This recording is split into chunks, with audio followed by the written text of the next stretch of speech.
Europe से लेकर America तक एक ही चर्चा है, क्या दुनिया परमाणु युद्ध की कगार पर खड़ी है? और कहीं ना कहीं यूक्रेन पर रूस के बढ़ते हमलों और यूक्रेन पर रूस के विनाशकारी हथियारों के इस्तेमाल के बीच ये डर और बढ़ गया है। हम आपको बता दें कि यूरोपीय देशों ने तो परमाणु युद्ध के मद्देनजर तैयारियां भी अभी से शुरू कर दी हैं। यूरोपियन कमीशन ने यूरोपीय संघ के सदस्य देशों से आयोडीन की गोलियां और परमाणु सुरक्षात्मक जो सूट्स हैं उनका भंडार करने का निर्देश कर दिया है। आखिर क्यों यूरोपीय कमीशन को यूक्रेन और रूस के बीच परमाणु युद्ध की संभावनाएं नजर आ रही हैं? आइए आपको दिखाते हैं अपनी इस रिपोर्ट में।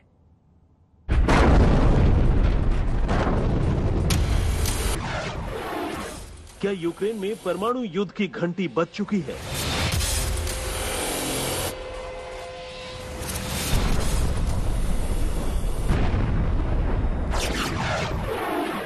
क्या पुतिन कभी भी परमाणु बम का बटन दबा सकते हैं?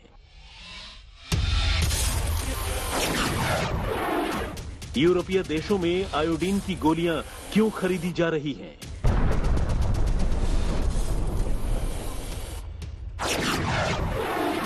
परमाणु हमले में आयोडीन की गोलियों का क्या काम होता है?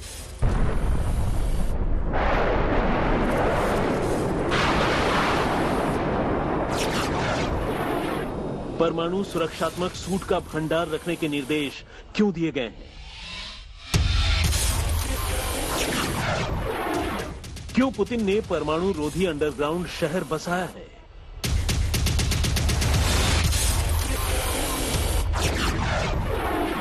क्यों पुतिन अपने परिवार को परमाणु बम वाली सुरक्षा दे रहे हैं?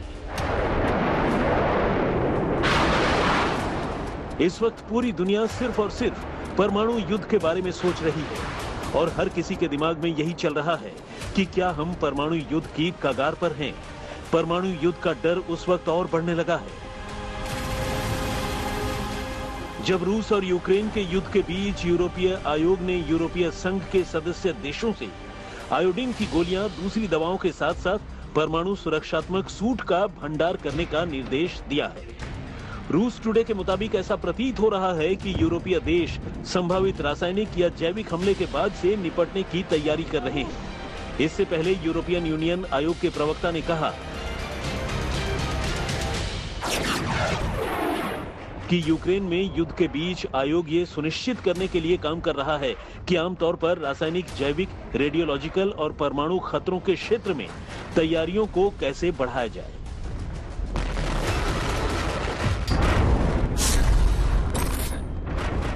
चौबीस फरवरी से रूस ने यूक्रेन पर मिसाइलों से हमला शुरू कर दिया।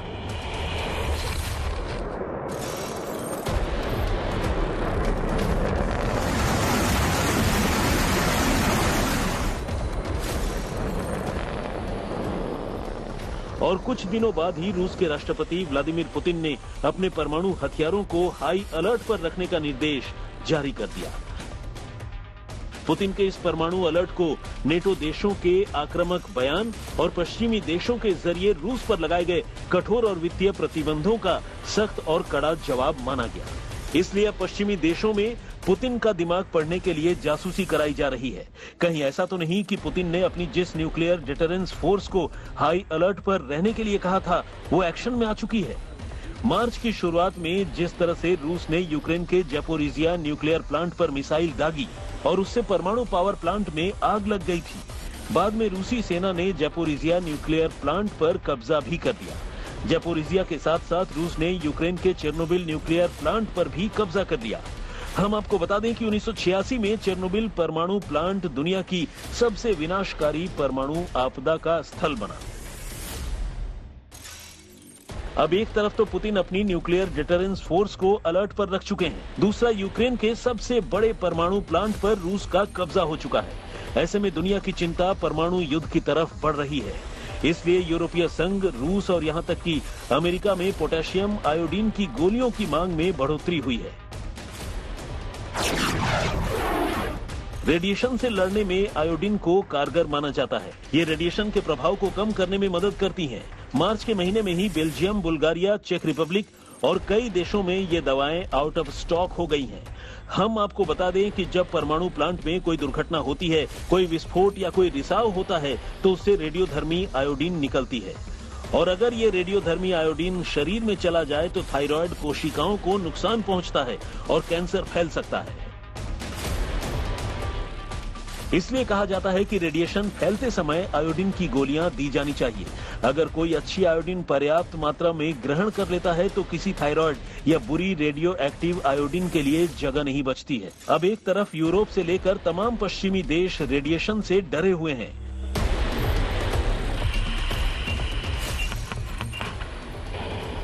दूसरा, रूस ने जिस तरह से यूक्रेन पर अपने सबसे घातक हथियारों में से एक हाइपरसोनिक मिसाइलों से हमला शुरू किया है, उसके बाद परमाणु हथियारों का ही नंबर आता है। और पुतिन बार बार ये कह रहे हैं कि अगर नेटो देश यूक्रेन युद्ध में हस्तक्षेप करते हैं तो उन्हें इतिहास के सबसे भयावह परिणाम भुगतने होंगे। हम आपको बता दें कि रूस के पास दुनिया के सबसे ज्यादा 6,257 परमाणु बम हैं, जिनसे धरती को कई बार तबाह किया जा सकता है। एक रिपोर्ट के मुताबिक रूस में परमाणु और परंपरागत हथियारों की विश्वसनीयता को परखा जा सकता है। सैन्य अभ्यास के दौरान खुद पुतिन मौजूद रह सकते हैं। दावा यही है कि महाअभ्यास के दौरान पुतिन का परमाणु सूटकेस भी मौजूद रहेगा, वही सूटकेस जो दुनिया में तीसरा विश्व युद्ध शुरू कराने की ताकत रखता है। और जिस तरह से खुफिया सूत्रों के हवाले से खबरें आ रही हैं कि पुतिन ने परमाणु बम प्रूफ एक अंडरग्राउंड शहर बनाकर उसमें अपने परिवार को छुपा दिया है, ऐसे में दुनिया यही सोच रही है कि कहीं पुतिन के दिमाग में यूक्रेन के अंदर परमाणु हमले का प्लान पूरी तरह से तैयार है और वो मौके का इंतजार कर रहे हैं। आज तक ब्यूरो।